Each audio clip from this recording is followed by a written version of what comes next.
자, 85페이지. 어림셈법이란 말 나왔어요. 어림 동그라미 쳐볼래요? 어림. 셈 동그라미 쳐보세요. 셈. 셈이 계산하는 거고요. 어림이 어림이에요. 그러니까 정확하게 하는 게 아니고 어림 잡아서 셈한다 라고 하는데 더 이상 다른 소리 안 할게요. 그 밑에 보니까 승수법이란 것도 있고 수익률법이란 것도 있어요. 둘 다 중요한데 왼쪽이 훨씬 더 많이 나와요. 그래서 왼쪽에 있는 거 한번 잠깐 정리를 할 텐데 요거 테크닉 하나만 듣고 넘어갈 거예요. 2 곱하기 A는 4다 라고 했을 때 A 이름을 아까 A가 하는 역할은 4와 같게끔 만들어주는 역할을 하기 때문에 4의 개수다 이런 소리 한번 잠깐 들어봤죠? 두 번째는 A의 이름을 이제 다시 잡아보는데 A는 지금 4를 만들어주는 역할을 해요. 어디다 곱해서? 2에다 곱해서. 그래서 A를 뭐라 불러주냐면요. 2에다가 뭐 해주는 숫자예요? 곱해주는 숫자에 대해서 A는 2의 승수다라고 이렇게 이야기를 해요.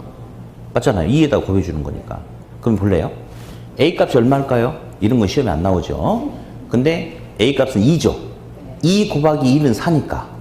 A 값을 구해보려면 양변을 2로 나누면 돼. 2로. 그러면 이거 약분되니까 A는 2분의 4인가요? 네. 그쵸? 자, 보세요.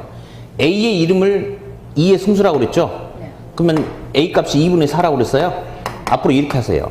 승수 앞에 있는 용어는 다 분자로 간다, 분모로 간다. 아, 밑에 있는 게 분모예요? 위에 있는 게 분자고? 그래요. 내가 잘못했다. 그냥 밑으로 가요, 위로 가요? 밑으로 가. 승수 앞에 있는 것은 전부 다 어디로 간다? 밑으로. 자, 그러면 딱 그것만 확인하고 갑시다. 조소득 승수 보이세요? 분모가 뭐예요? 자, 다시. 조소득 승수에서 승수 앞에 있는 조소득 동그라미 쳐봐. 조소득. 자, 조소득 승수에서 조소득 동그라미 쳤죠? 승수 앞에 있는 조소득은 밑으로 가. 그러니까 분모인 밑에 조소득 들어가 있어요? 맞죠? 다음. 순소득 승수, 순소득 동그라미 쳐봐봐. 순소득이 순영업소득이 줄임말이거든. 그러니까 분모가 순영업소득 나와 있어요? 오케이. 다음. 세전현금수지 승수, 세전현금수지 동그라미. 그러니까 분모가 정말 걔가 들어가 있습니까? 세전이 들어가 있죠? 세후현금수지 승수 동그라미.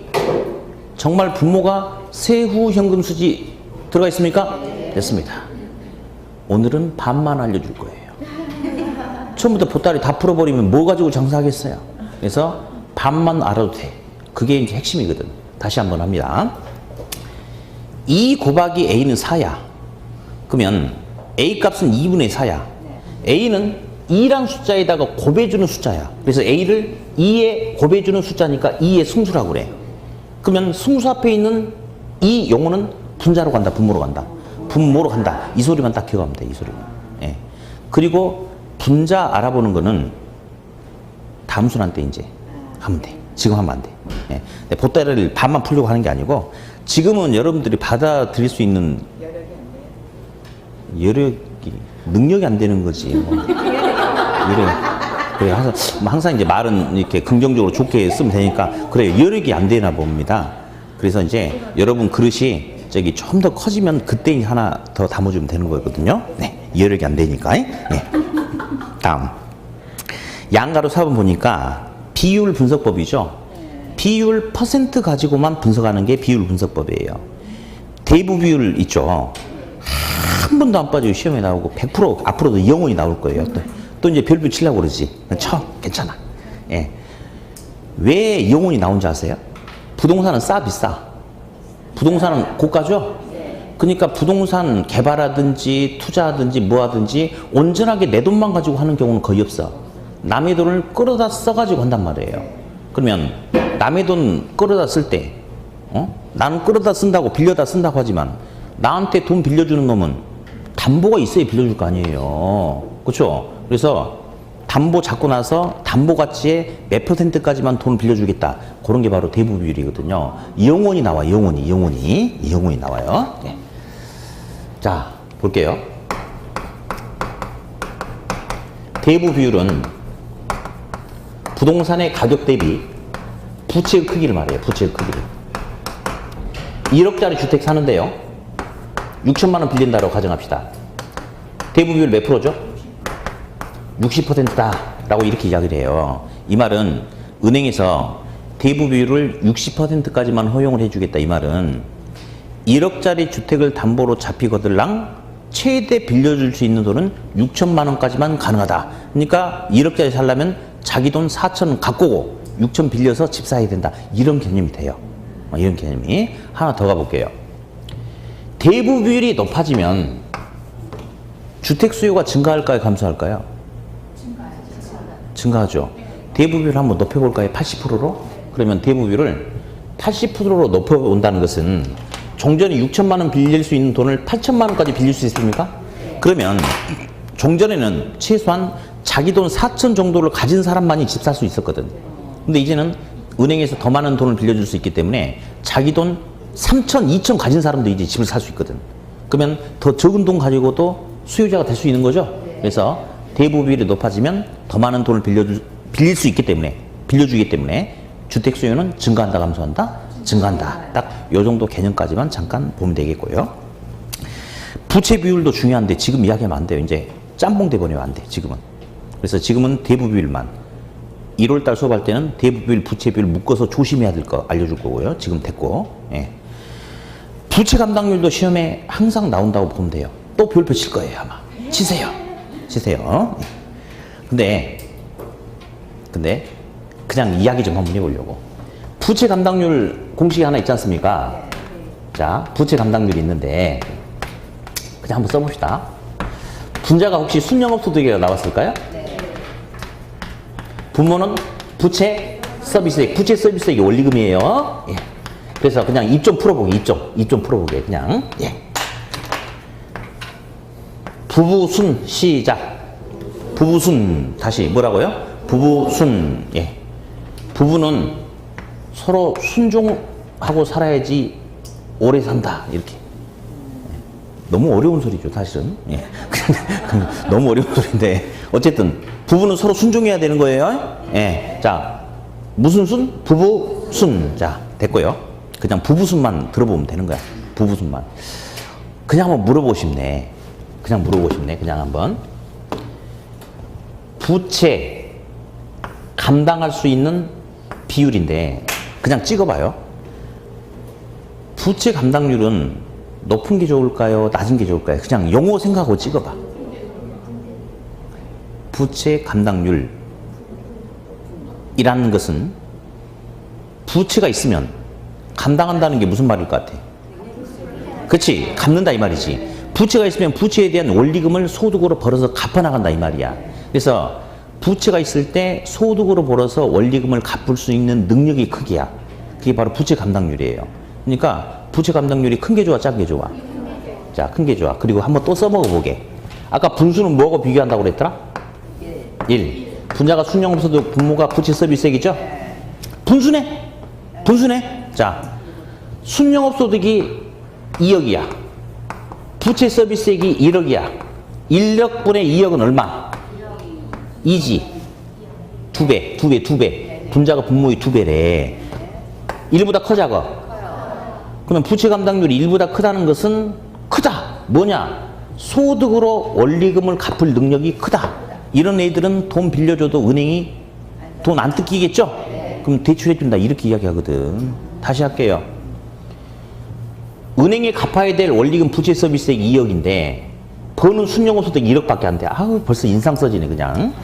그러면 분자가 분모의 절반이네. 0.5네. 어? 1보다 커, 작아?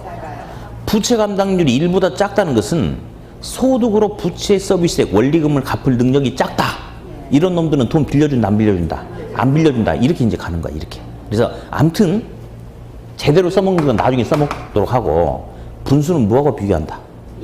1하고 비교한다. 그러니까 시험도 어떻게 나오냐면 이렇게 나와. 이렇게 숫자를 주는 게 아니고, 부채 감당률이 1보다 낮을 경우 은행은 대출을 기꺼이 해준다. OX. 부채 감당률이 1보다 작다는 것은 작다. 소득으로 원리금은 갚을 능력이 작다. 그런 놈들 빌려주면 안 되는 거야. 다시. 부채 감당률이 1보다 크다는 것은 소득으로 부채를 갚을 수 있는 능력이 크다. 이런 애들은 대출해준다, 안 해준다? 해준다. 이런 식으로 가는 거죠. 어쨌든 됐으니까 분수는 뭐하고 비교한다? 1하고 비교한다. 그 소리만 잠깐 듣고 넘어가자. 다음.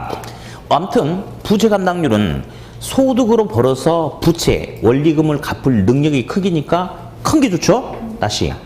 그 밑에 그냥 채무 불이행률이라고 혹시 보이세요? 채무. 이행이 아니고 불이행률이래. 그러면 채무가 있으면 부채가 있으면 이행이 무슨 말일까?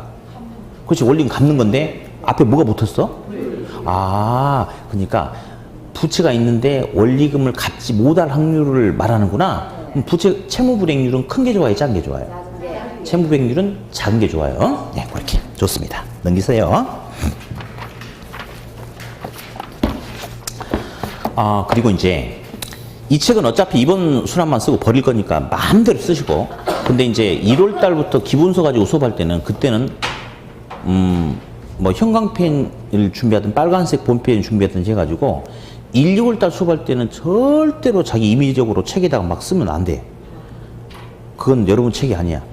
여러분 돈 주고 샀지만 그건 내 책이니까 내가 시킨 대로만 어디다 체크하고 어디다 하고 막 이렇게 알려줄 거예요. 그래서 뭐 지금은 마음대로 해도 괜찮은데 1, 2월 달에는 절대로 책에다 함부로 기본서에다가 체크하면 안 됩니다. 제가 다 하라고 할 거예요. 네. 자, 이제 86페이지 잠깐 넘겨보니까 부동산 금융활동이 있어요.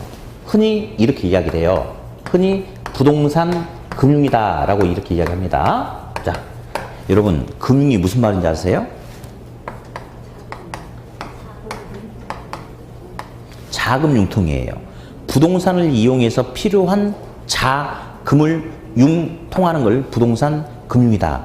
자금 융통의 줄임말이 금융이거든요. 자, 그래서 이제 오른쪽에 잠깐 보니까 저당의 상환 방법이 있는데, 먼저 박스에 있는 1번을 보니까 이자율의 적용 방식에서 양가로 1번 이자율이 있는데, 동그라미 1번 제목만 밑줄 고정금리, 동그라미 2번 변동금리, 이렇게 자 밑줄만 그어놓고요.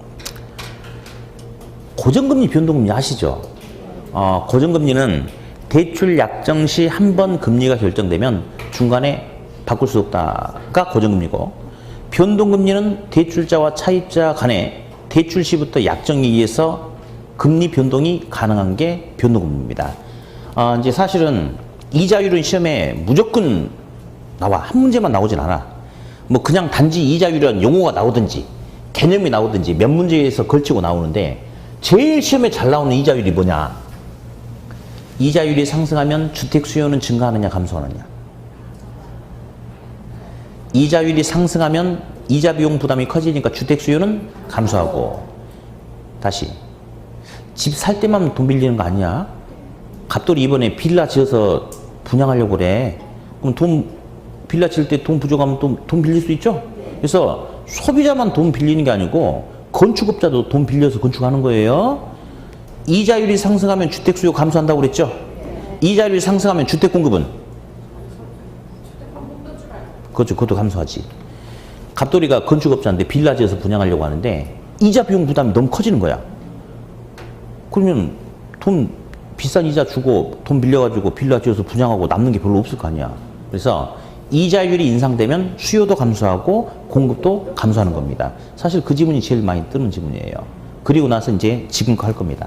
이제 자, 한번 볼 거예요. 고정금리, 변동금리 한번 볼 겁니다. 칠판. 이자율. 자, 첫 번째 금리 구조를 먼저 가지고 한번 보자.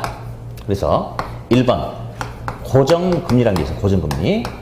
고정금리는 대출 약정 시부터 만기까지 금리가 변하지 않고 쭉 일정한 게 고정금리고, 변동금리란 것은 금리 변동이 가능한 게 변동금리예요. 예.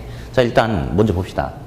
고정금리는 명목이자율이다라고 합니다. 명목이자율. 그러면 이 명목이자율은 실질이자율에 우리 책에 위험 대가 이런 말 있을 텐데 필요 없습니다. 플러스 예상되는 인플레이션의 영향을 미리 반영하는 거예요. 인플레이션율을. 자, 스톱. 예대 마진이라는 소리를 들어봤죠? 다 알죠? 몰라? 다 알아. 근데 그게 그건지 몰라서 그래. 일단 한번 써볼게요. 예대 마진이란 말이 있어요. 예대 마진이라는 말이 있거든요. 예. 은행이, 그러니까 어디, 이건 알지, 그러면. 똑같은 1억 원을 가지고 똑같은 은행에서 대출 받았을 때의 이자율과 예금 이자율이 똑같아요, 달라요?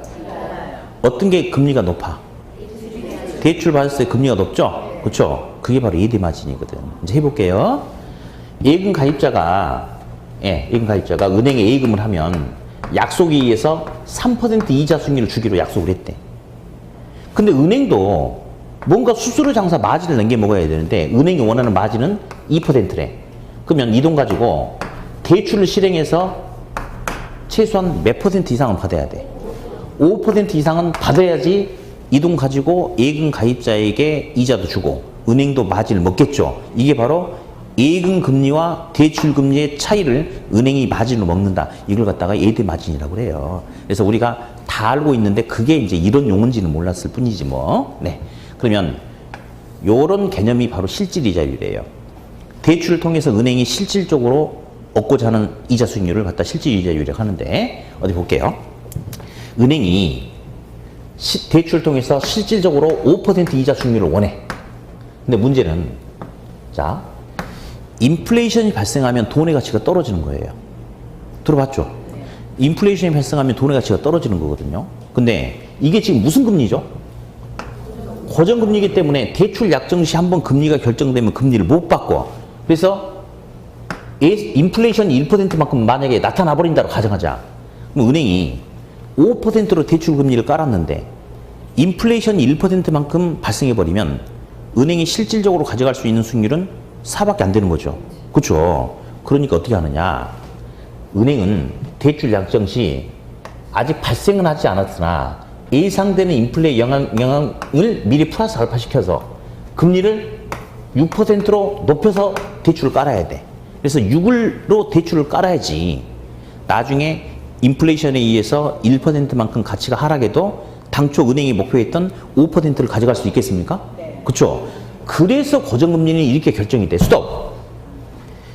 인플레이션이 발생했어, 안 했어, 아직, 지금?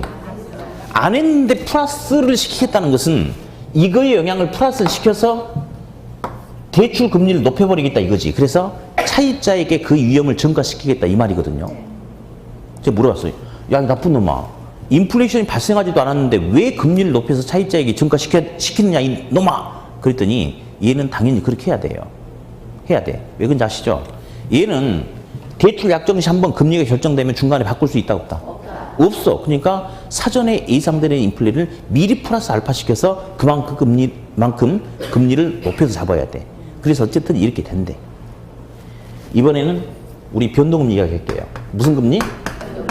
변동금리는 실질 이자율만 적용한대. 고정금리처럼 실질 이자율에 예상되는 인플레이션의 영향을 미리 반영하지 않는답니다. 자, 제가 또 물어봤어요.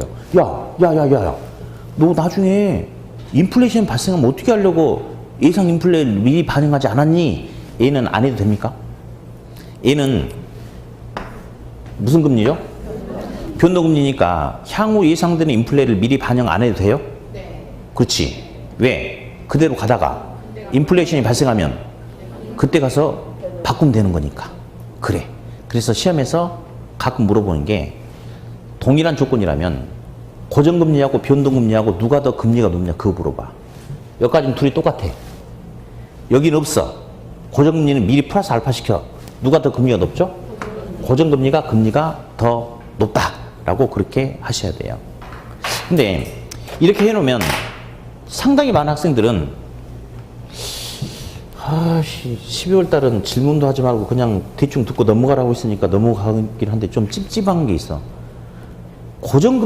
제가 지금 고정금리가 변동금리보다 금리가 높다고 그랬습니까? 네. 맞죠? 시험에 이렇게 나옵니다.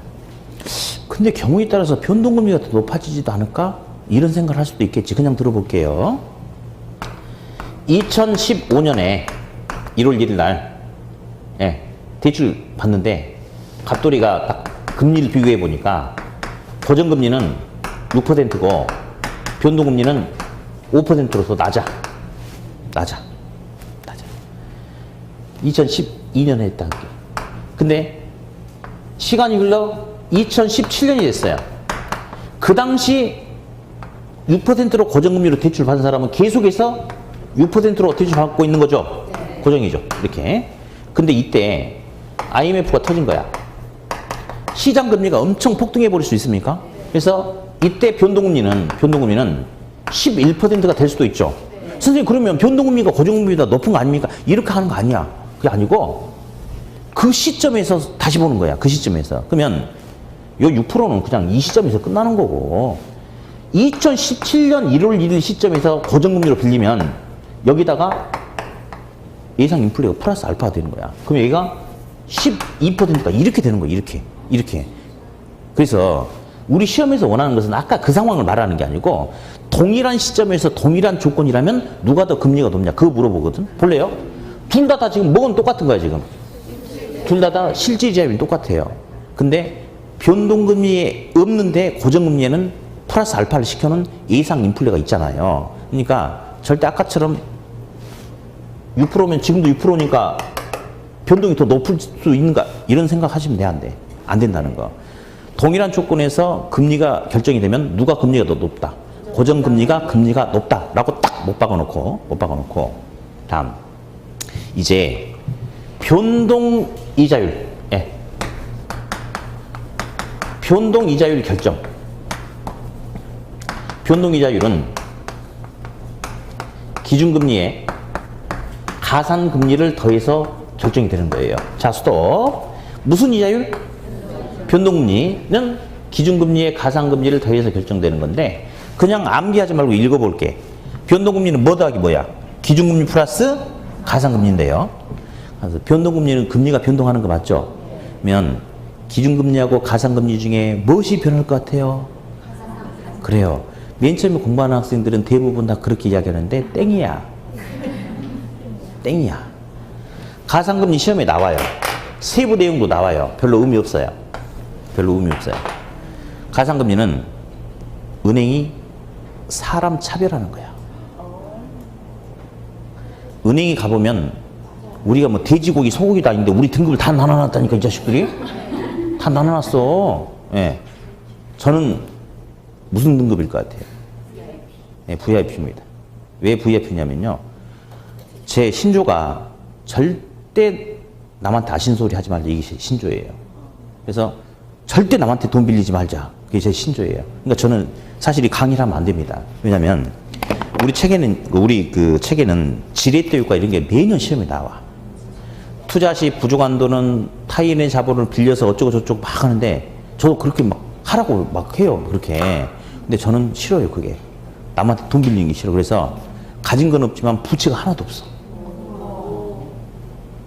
뭐 박수 칠 일은 아닌데. 그래서 제가 제일 싫어하는 게 남한테 돈 빌리는 걸 제일 싫어해요. 근데 더 싫어하는 건 있어요.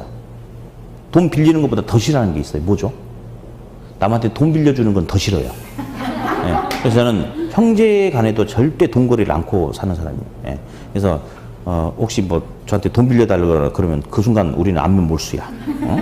그래서 어쨌든 그러는데 자, 이거는 이제 시험에 어떻게 나오냐면 가산금리는 차입자의 과거 연체 실적, 현재 소득 수준, 예금 잔고 등을 고려해서 은행이 결정하는 거예요. 그래서 이 두 학생이 있는데 똑같이 은행에서 똑같은 기간 동안 똑같은 1억 원을 빌리려고 한대. 근데 이 학생은 과거 연체를 몇 번 한 적이 있어.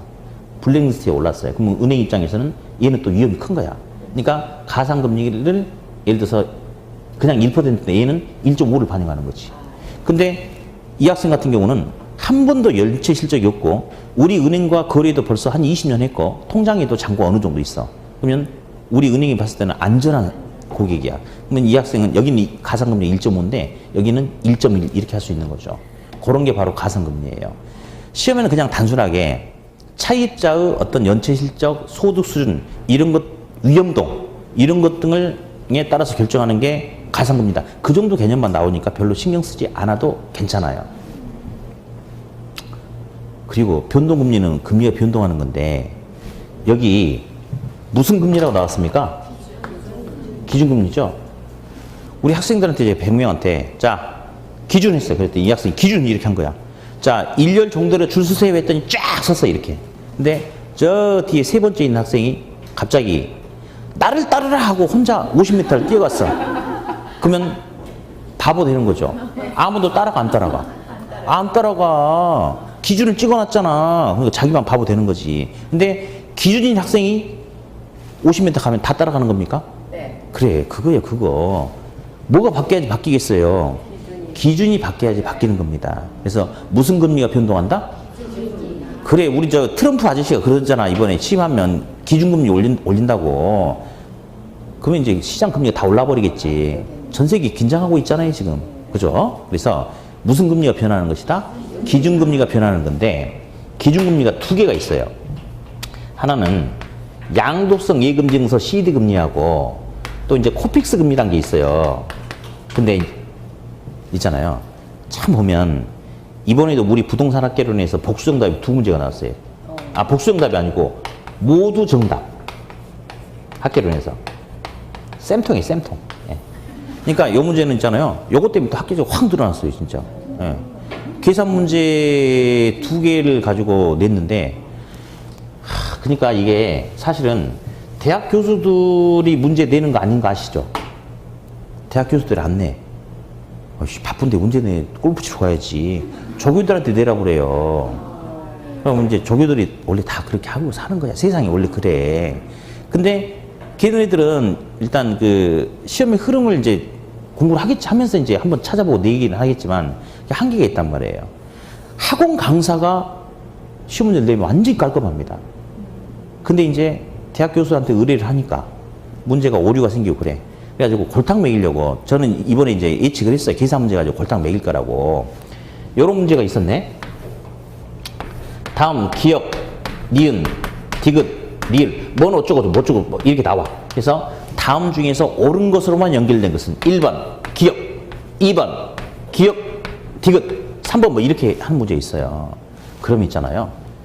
다 지문으로 뭔 어쩌고 저쩌고 이렇게 해가지고 하는 거거든. 근데 이놈이 골탕 먹이려고 하나는 니은에다가 숫자를 주고 요렇게 되면 자기 잡은 수익이 몇 프로다 해서 별도의 계산을 시키게끔 만드는 거야. 골탕 먹이려고 낸 거죠. 근데 요렇게 내놓고 용어를 잘못 써버린 거예요. 대부 비율이라고 해야 되는데 부채 비율이라는 용어가 있어. 전혀 다른 말이거든요. 용어를 잘못 썼어. 그래서 정답 없음. 이렇게 다 정답. 이렇게 하나 나왔고. 다음 또 하나 계산 문제가 있는데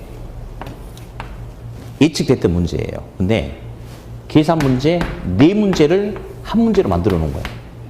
예, 이렇게 풀지 말라고 준 거지. 아, 괜찮아요. 이런 거 나오면 어떻게 하면 돼? 아, 찍고 그냥 넘어가는 거야. 그냥 넘어가 버리면 되는 거야. 이런 데다가 시간 뺏기면 안 되는 거예요. 그러니까 일부러 준단 말이에요. 틀리라고. 예. 그랬는데 지가 문제를 틀리게 내버렸어. 그러니까 이게 정확히 돼야 되는데 어떤 조건 하나 빼버린 거예요. 이거는 이런 조건이다라는 말을 줘야 되는데 그 말이 없으면 오류가 돼버린 거거든요. 그래서 이 문제도 야심차게 두 문제를 냈는데 둘 다가 오류가 돼가지고 모두 정답 처리를 맞아버린 거야. 이렇게. 그래서 나는 좀 긍정적이야, 이번에. 이번은 학개론을 가지고 정말 목숨 걸고 해버리면 학개론에서 점수가 많이 나올 가능성이 있어요. 왜? 계산 문제가 앞전에 11개 나왔으니까 이번에 한 7개 정도 나올 텐데 앞전에 혼났잖아. 그러면 계산 문제 가지고 그렇게 또 꼬아서 못 내. 계산 문제를 가지고 정말 꼬아서 낼 수 있는 능력이 있는 사람은 강의하는 선생밖에 없어요. 예. 선생들은 계속 문제를 풀어보고 그러잖아요. 그러니까 문제를 정말 꼬아서 내도 오류가 없거든. 저런 양반들 해봐야. 그러니까 기존 기출문제 유형에서 그 조건 그대로 놓고 그대로 가면 모를까 완전히 응용하기 위해서 뒤집어버리면 정확하게 못 내고 이렇게 오류를 맞아버릴 수가 있단 말이에요. 이렇게. 그래서 계산 문제도 7문제 이하로 나올 가능성이 커요, 이번에. 그리고 계산 문제도 아주 이상하게 못 낼 겁니다. 기출 유형에서 그대로 나올 것 같아요, 이번에. 아마. 그것도 패턴도 앞전 27회였죠? 26회 때도 어디 써볼까? 25회 때, 26회 때, 27회 때, 우리 28회 볼 텐데, 요때 기사 문제 11개 나왔고요. 7개 나왔고 11개 나왔어요. 25위 때 갑자기 6개 이렇게 7개 나오다가 11개 나와버린 거야. 근데 이때는 좀 무난하게 나왔네. 근데 이제 좀 까칠스러 뭐 이렇게 틀리라고 좀 복잡한 것도 있긴 있었지만. 그리고 이제 26회 때는 말이죠. 26회 때는 7개 모두 다 기출 유형에서 완전히 순진하게 내버린 거야. 순진하게, 정말로. 그러니까 계산 문제를 7개 중에 5개 이상 맞은 학생들이 거의 대부분이었고. 그러다 보니 27회 때는 얘기는 됐어. 계산 문제 가지고 난이도 조절한다. 했어. 근데 잘못해가지고 2개는 마치 모두 정답 처리 맞아버리고 막 이랬어. 예. 그러면 이번에는 계산 문제 한 7개, 8개 나올 거예요. 아마 7개 정도. 근데 계산 문제 가지고 꼬아내기는 부담스럽습니다. 이거 완전 개망신이거든요. 이거 한 문제 내는데 50만 원인가 받는다고 하는 것 같은데? 한 문제 내는데? 역시 지가 내는 것도 아니잖아. 조교 시켜놓고 조교 얼마 줄란가 모르겠네. 근데 이렇게 했는데 모든 정답 처리 맞으면 개망신 되는 거예요. 그러면 다음에 시험 낼 놈이라고 하면 안 되겠군요. 다음에 시험 출제 의뢰를 받으신 교수님은 무리수를 두겠어, 안 두겠어? 안 두겠죠. 그러니까 이번에 학교를 잡아야 돼. 학교는 잡아가지고 민법 50점 맞아도 괜찮을 거야, 아마 이번에. 학교론만 시킨 대로 열심히 해서 70점 맞아버리면 되니까 할 수 있겠어요? 네. 무슨 똥배짱이야? 딱 할 수 있겠어요? 그러면 아니 좀 두려워하는 뭐가 좀 있어야 되는 거 아니야 지금? 없어요. 교수님은 믿으면 믿지 마.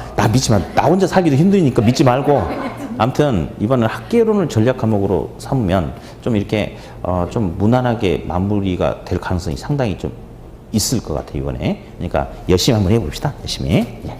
자, 그래서 일단 이자율에 대해서 이제 기본적인 개념을 한번 봤고요. 다음에 이제 어디 여기에서 한 번 더 물어볼게. 자, 고정금리, 변동금리란 게 나왔는데 고정금리하고 변동금리 중에 어떤 금리가 은행에게 더 많은 재량권을 줄까요? 융통성을 줄까요? 찍어. 어차피 인생은 둘 중에 하나야. 찍어. 뭐야? 변동이죠. 왜냐? 고정금리는 은행에게 재량권 하나도 안 줍니다. 대출 약정시 사인해버리잖아요. 대출 만기가 돼도 그대로 가는 거야. 예를 들어서 6% 금리로 대출 계약을 10년 동안 했거든요. 근데 3년 지난 다음에 IMF 터져가지고 시장 금리가 15%로 인상돼도 더 이상 받을 수 있어, 없어? 없어. 그러니까 은행에게 은행 손발 묶어버리는 거예요, 이렇게. 변동금리는 은행이 안심하죠.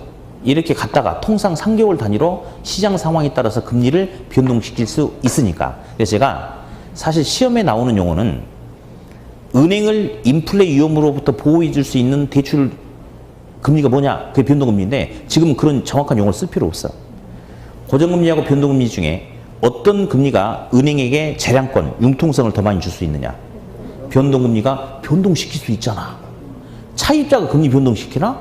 은행이 시키는 거지? 그래서 은행에게 융통성을 줄 수 있는 것은 무슨 금리다? 변동금리다. 그 소리만 잠깐 딱 듣고 넘어가면 되겠어요. 네. 자, 그래서 이제 고정금리, 변동금리 이 내용을 이제 한번 다뤄봤고요. 고정금리, 변동금리. 다음 이제 저 밑에 보니까 박스에 이제 2번에 저당의 상환 방식 있죠. 그렇죠? 반가로 1번에 보니까 고정금리 저당 상환 방식. 예. 이런 말이 없더라도 이쪽 파트는 고정금리를 전제로 하는데 일단 동그라미 1번 뭐라고 나왔어요? 밑줄.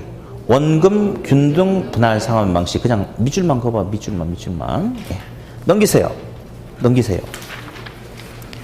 동그라미 2번은 밑줄 제목만 시작. 원리금 균등 상환 저당. 3번 최정식. 예, 좋습니다. 자, 이제 칠판을 잠깐 볼게요. 지금 하는 것은 돈 빌리는 게 저당이에요. 저당. 빌린 돈을 갚아 나가는 저당의 상환 방식에 대해서 갈 거예요. 저당의 상환 방식. 자, 볼게요. 돈을 빌려서 갚는데 여러 가지 상환 조건이 있어요. 근데 뭐 이런 방식도 있죠. 대출 기간이 10년인데 1억을 빌렸다?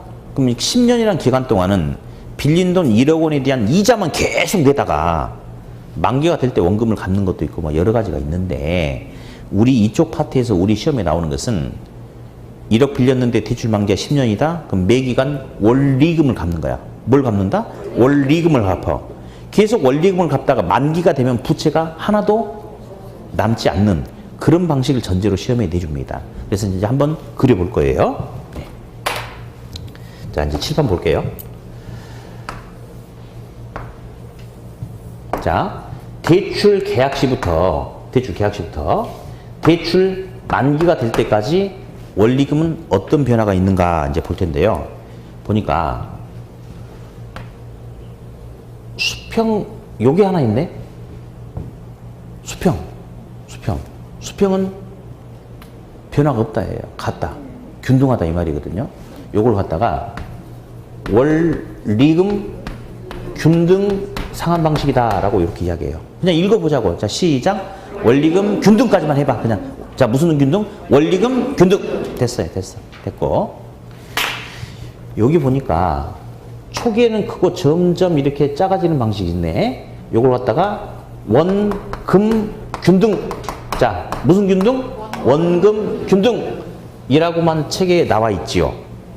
그죠? 근데 시험에는 원금 균등을 체감식 상환 방식이라고도 시험에 나옵니다. 무슨 식? 체감식. 잠깐만, 우리 용어를 먼저 생각해 보자고.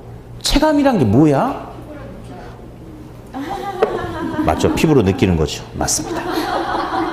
맞아요. 여기서 내가 이렇게 체감이란 말을 써가지고 피부로 느낀단 말은 여지껏 강의 인생에서 처음 들어보는 건데요. 예, 물론 체감입니다. 근데 이 분위기는 지금 그 분위기 아닌 것 같은데, 체감이라는 용어가. 초기에는 크고 점점 작아지는 거죠. 그래서 이게 체감한다라고 해요. 그래요. 예? 이 분위기는 그런 거예요. 이 분위기는. 근데 학생한테 뭐라 하는 거 아니에요? 이 분위기는 그래. 이 분위기는. 예. 근데 요것도 있네. 요거는 봐봐. 뭐라 그럴 것 같아? 체감하고 반대로 점점, 그렇죠. 체증식 또는 점점 증가하는 거니까 뭐냐면 점증식 상환 방식이다 라고 이렇게 이야기를 해요. 이제 이 세 놈 가지고 이야기를 할 거예요. 근데 우리 실제로 은행에서 돈 빌리면 이 셋 중에 이 방식으로 원리금 상환하는 게 보통이거든요. 근데 우리는 실무 배우는 게 아니고 시험 배우는 거죠. 우리 시험은 말이죠. 지문 5개를 만들어내야 돼. 그래서 얘에 관련된 표현은 몇 개 안 돼. 얘에 관련된 표현이 많아. 그러니까 시험은 얘가 주가 됩니다. 얘가 주가 돼요. 예? 그러니까 어떤 용어가 있는데 그 용어에 대한 표현들이 많이 있고 특징이 많잖아요. 그런 게 우리 시험에 주가 되는 거예요. 우리 시험이니까. 그래서 이놈 중심으로 하겠어요. 누구 중심으로? 원금 균등 상환 방식. 원금 균등 가지고 한번 해볼게요. 자, 보겠습니다. 은행으로부터 1억 빌립니다. 대출 기간은 10년이에요. 근데 조건이 1년에 한 번씩만 원리금을 갚는다라는 전제 조건을 깔고 하자. 그리고 대출 금리가 10%라는 전제 조건 하에서 한번 가볼게요. 자, 용어를 보니까 원금 균등이란 말이 나왔죠? 이 말은 빌린 대출 원금을 똑같이 나눠서 균등하게 갚는데요. 한번 해볼까요? 그러면 원금도 갚고 뭐도 갚아야 돼? 이자도 갚아. 합치니까 뭐가 돼요? 원리금이 되는 겁니까? 그렇죠. 그러면 1회차 때, 2회차 때, 자, 10년이니까 총 몇 회야? 10회지, 10회. 3회차 때 쭉 10회. 이렇게. 자, 원금 균등 상환 방식이래요. 그러면 1억 원이란 원금을 10번으로 나눠봐. 원금 얼마씩이야? 원금 1,000만 원씩이죠. 첫 해도 원금은 1,000만 원. 두 번째도 원금은 1,000만 원. 세 번째도 원금은 1,000만 원. 마지막에도 원금은 1,000만 원. 그래서 처음부터 끝까지 원금의 크기가 변함이 없지 않습니까? 그래서 원금 균등 상환 방식이다 라고 그렇게 이야기를 해요. 근데 요 용어는 은행 입장에서 바라보는 거예요. 은행 입장에서는 빌려준 원금을 균등하게 나눠서 받는데, 그래서 원금 균등이라고 이야기하는데요. 차입자는 원금만 갚아요? 이자도 갚아요? 이자도 갚아볼게요. 이자는 부채 잔금에다 이자율을 곱하는 거거든요. 그럼 어디? 1회차 때는 부채가 1억 원이 그대로 살아있는 거죠? 1억 원이 10% 얼마죠? 1,000만 원이야. 맞죠? 근데 2회차 때 이자는 1,000만 원이라고 하면 안 돼요. 왜냐면 작년에 원금 1억 중에 1,000만 원 갚았잖아. 근데 부채가 얼마가 됩니까? 9천 남았죠? 9천이 10%는 얼마? 900만 원이에요. 3년차 때 이자는 또 달라지죠? 부채가 9천에서 작년에 또 1,000만 원 갚았으니까 8천 남았나요? 그러면 이자가 얼마? 800 이런 식으로 돼. 그래서 원금 균등 분할 상환 방식은 원금을 똑같이 나눠 갚아. 그래서 원금 균등인데 매 기간 이자가 점점 줄어듭니까? 그러니까 원리금은 맨 처음에는 2,000, 1,900, 1,800. 그래서 원리금 점점 커진다, 작아진다? 체감한다 해서 체감식 상환 방식이다 라고 그렇게 이야기를 해요. 다시 할게요. 원금 균등 상환 방식이다. 왜 그런지 아시죠? 원금을 똑같이 나눠서 갚으니까 원금 균등이고, 근데 이자는 매 기간 점점 줄어드는 거죠? 그래서 원리금의 합계는 초기에는 크고 점점 줄어들고 있잖아요. 그래서 체감식 상환 방식이다 라고도 그렇게 불러준다는 거. 그러면 몇 가지 특징을 좀 봅시다. 이제 그 앞전 시험에 요런 게 하나 나왔는데, 은퇴 예정자래요. 그러면 이제 좀 있으면 정기적인 소득이 끊긴다 이 말 아닌가요? 그렇죠? 자, 셋 중에 은퇴 예정자에게 가장 유리한 방식은 체증식 상환 방식이다. OEX. 큰일 나죠. 은퇴 예정자는 이제 정기적인 소득이 끊기고 연금 받아서 살아야 되거든요. 근데 체증식 상환 방식은 시간이 가면 갈수록 은행이 갚아야 될 돈이 커지는 거예요, 점점. 그럼 인생 말년이 꼬이잖아요. 그렇죠? 그래서 체증식 상환 방식은 은퇴 예정자에게 적합한 방식이다. OX. X죠, X. 당연히 틀렸겠죠.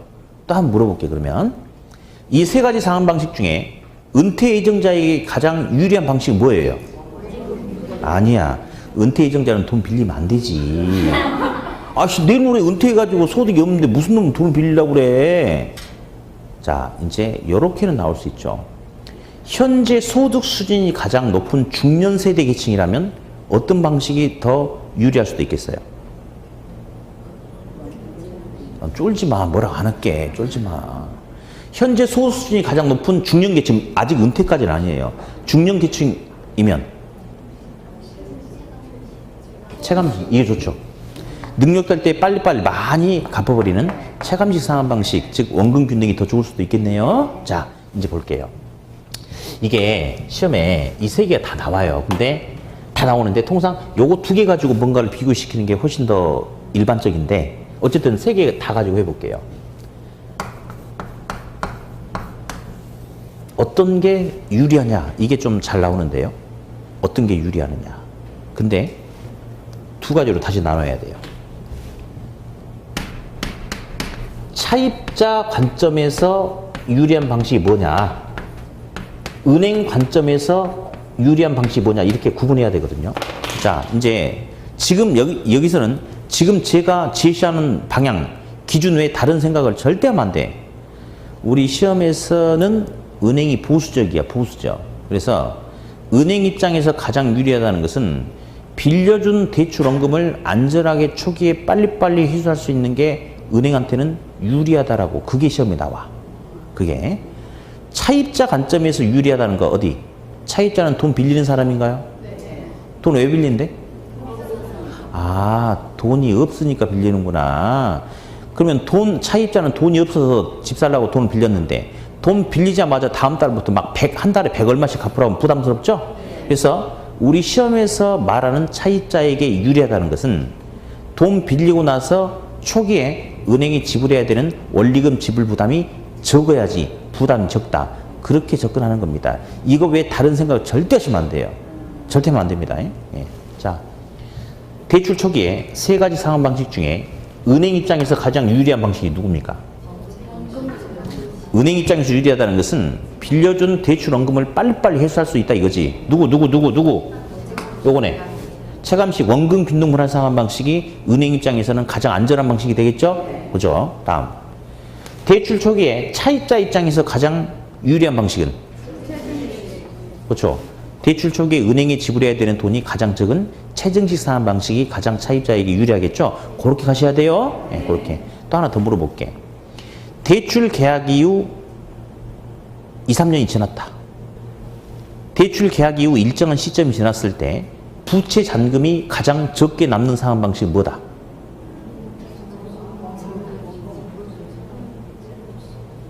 이 아름다운 눈빛들. 맑고 깨끗해. 지식의 때가 전혀 묻지 않아가지고 그냥 청청해가지고 호수보다 더 맑아 그냥. 우리 공부한다고 생각하지 말고 그냥 단순히 생각해봐요. 어차피 돈을 빌려서 갚는 거야. 근데 대출 받고 나서 2, 3년 지났대. 일정한 시간이 지났을 때 부채 잔금이 가장 적게 남는 게 뭐냐? 왜 부채 잔금이 제일 적게 남을까? 아니 다른 애들보다 더 많은 원금 상환이 이루어졌으니까 그러겠지 뭐. 누구겠어요? 체감식 상환 방식이다 라고 그렇게 해주는 겁니다. 그렇게. 네, 그래요. 다음에 이제 어디? 양가로 2번 보니까 변동이자율 저당이 있습니까? 변동이자율 저당은 이자율을 변동시킬 수 있다? 아, 그러구나. 어디? 동그라미 1번 밑줄 그지 말고. 가변이자율 저당은 변동금리에 해당되나요? 안 되나요?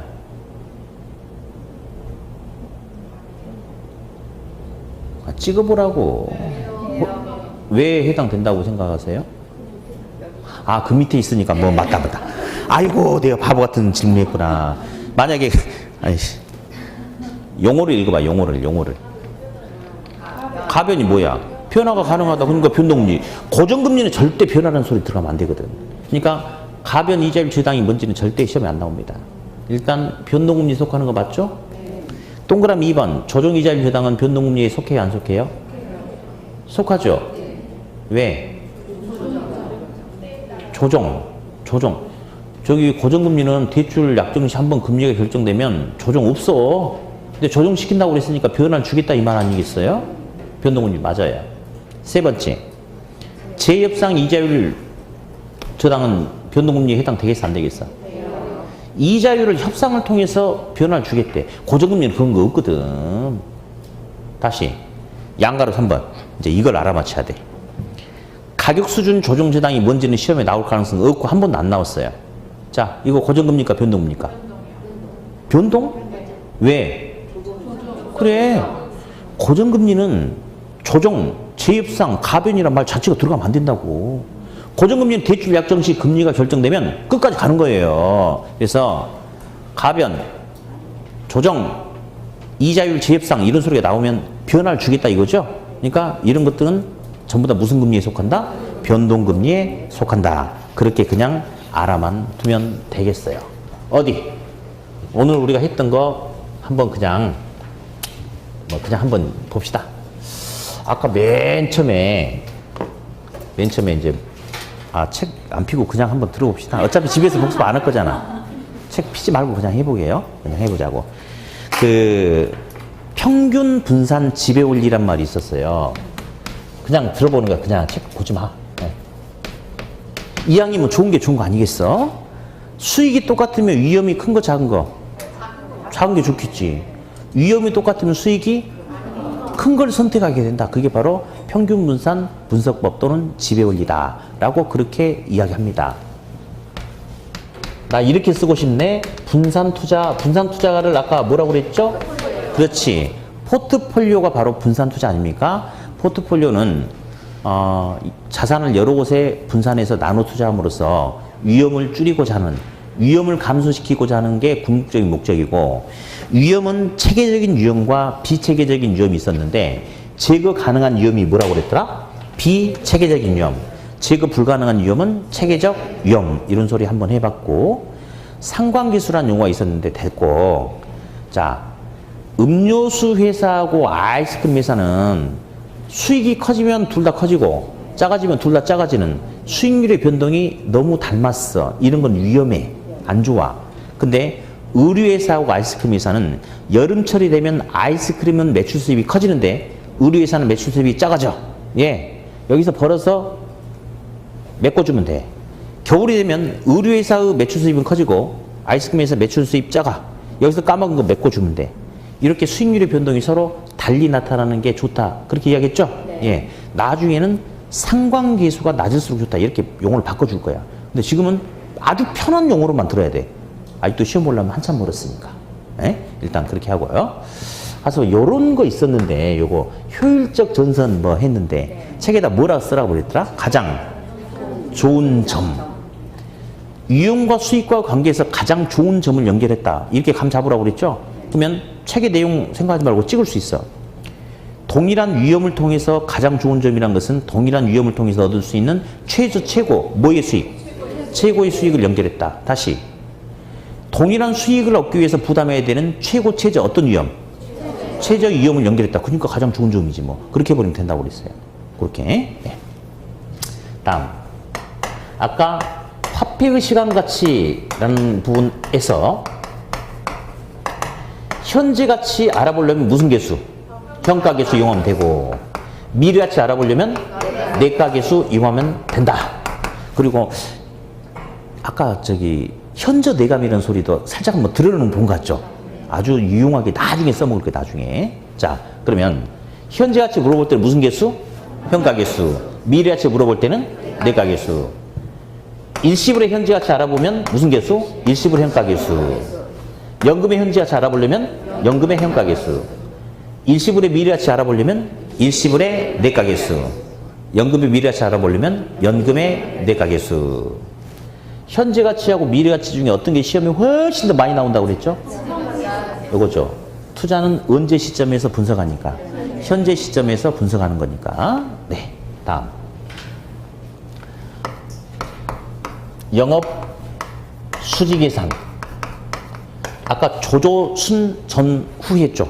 조조 순 전후. 지금은 다 머릿속에 집어넣으려고 하지 말고 그냥 영업 수지 계산 뭐 그냥 조조 순 전후인지 뭔지 뭐 해서 뭐 순영업 소득에서 뭐 빼고 막 이런 게 있었다. 뭐 이런 소리 그냥 대충 넘어가면 돼. 책도 볼 필요 없어요, 지금. 다음. 아까 합격하려면 순대 먹으라고 했나? 순대이가?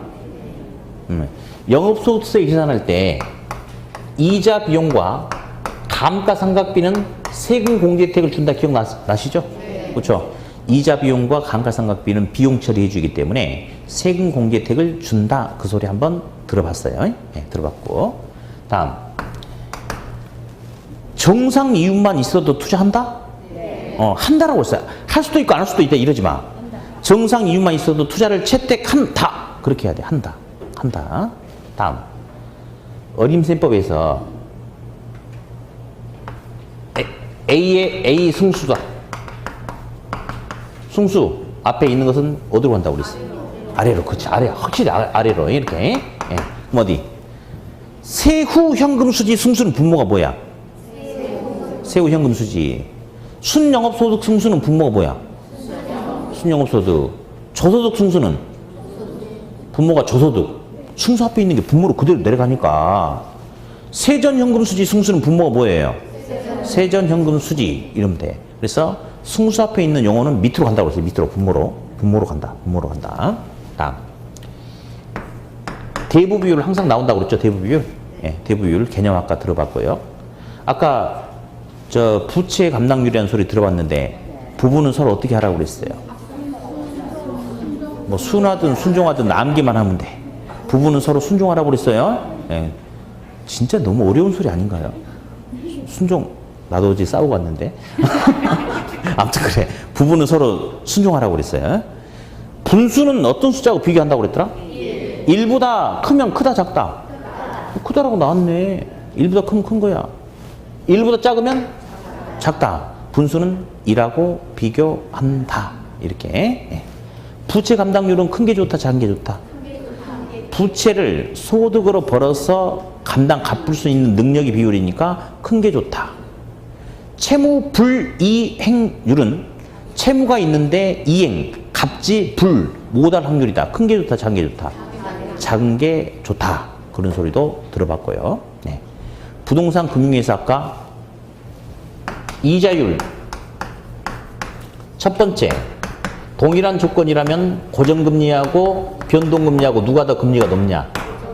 고정금리가 예상 인플레가 미리 반영되어 있기 때문에 고정금리가 높다. 은행한테 융통성을 줄 수 있는 금리는 무슨 금리다? 변동금리다.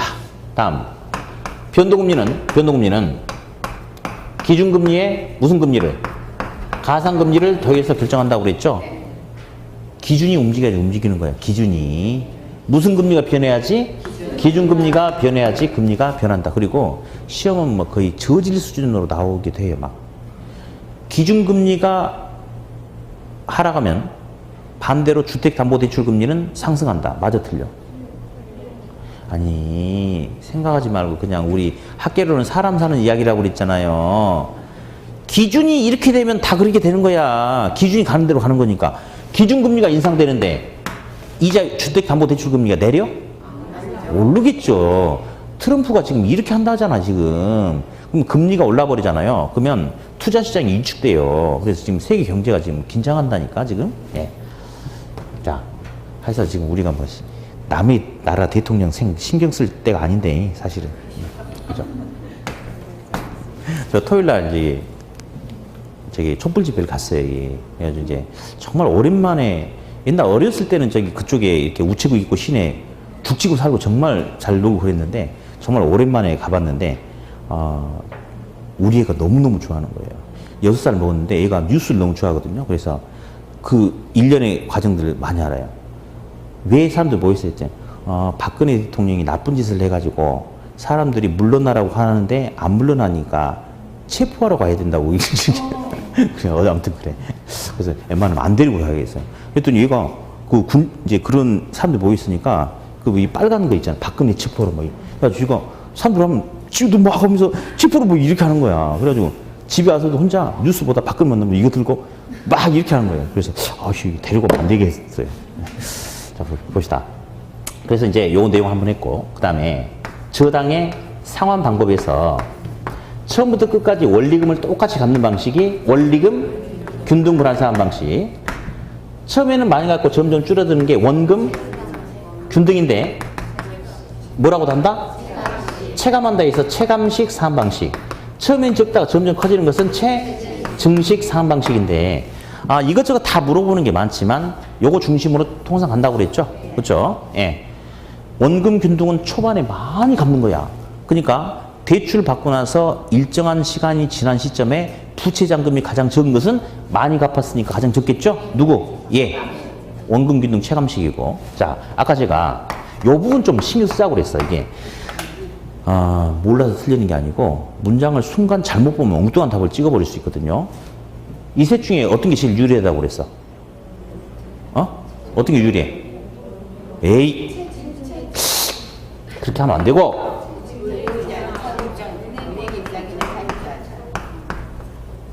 은행 관점이냐 차입자 관점이냐에 따라서 기준이 달라져. 우리 시험에서 원하는 게. 은행 입장에서 안전하다, 유리하다는 것은 빌려준 돈을 초반에 빨리빨리 원금 회수가 이루어져야 된다. 누구야? 빨리빨리 원금 회수가 이루어지는 체감, 원금 균등이 은행 입장에서는 안전하고 유리한 거죠. 다음, 차입자 입장에서 유리하다는 것은 돈을 빌리고 나서 초반에 갚아야 될 부담이 상대적으로 적은 게 차입자한테 유리하다 이거지. 누구죠? 체증식 상환 방식이다. 그렇게 딱 정리를 하시면 되겠어요. 이제 제가 오늘 배웠던 거 한번 쭉 정리해 줬으니까 여러분들 집에서 복습하면 돼, 안 돼? 놀아. 오늘은 왠지 저녁에 눈 오늘 안 왔나요? 나 붕어빵 사주려고 돈도 갖고 왔는데, 여기? 어떻게 하지? 말도 안 되는 소리 하지 마. 이제 안 갔는데. 그런 일은 없었어요. 예. 그러면 다음 주로 미루도록 해, 그냥. 예. 자, 오늘도 집에 돌아가셔가지고 아무것도 하지 말고 푹 쉬세요. 예. 자, 고생하셨고, 저는 다음 주에 다시 뵙겠습니다. 수고하셨습니다.